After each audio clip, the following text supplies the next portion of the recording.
السلام عليكم، ازيكم يا جماعه؟ عاملين ايه؟ يا رب تكونوا بخير. رمضان كريم عليكم. كان في نسر، طبعا عارفين النسر، عمل عش فوق شجره عاليه كده وبيض كام بيضه كده. المهم في بيضه منهم اتدحرجت من العش، وقعت في الشجره، جرت لغايه الارض، نزلت في الارض.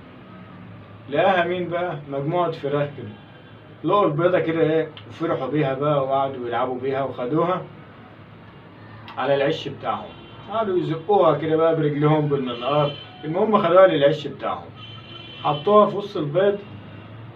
بعد شوية كده بقى البيض فقس وطلع النسر في وسط الكتاكيت.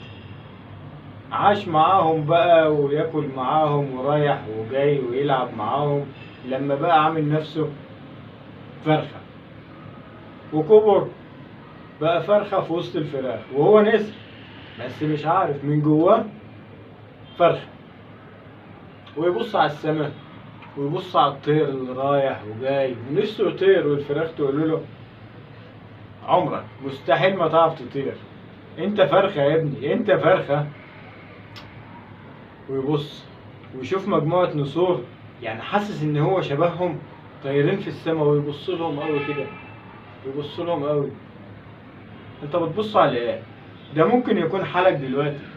انت ممكن تكون راضي في شغلك، راضي، بس ممكن يكون في شغل تاني احسن لك. انت راضي في مكانك بس ممكن مش ده مكانك. بص على مكانك كويس قوي، علشان ممكن يكون مش ده مكانك. انت راضي والحمد لله، انا راضي في الوقفة دي، بس ممكن اقف في حتة تانية تكون احسن لي. انت راضي بس بص على مكانك، علشان ممكن ما يكونش ده مكانك. انت نسر مش فرخة. سلام.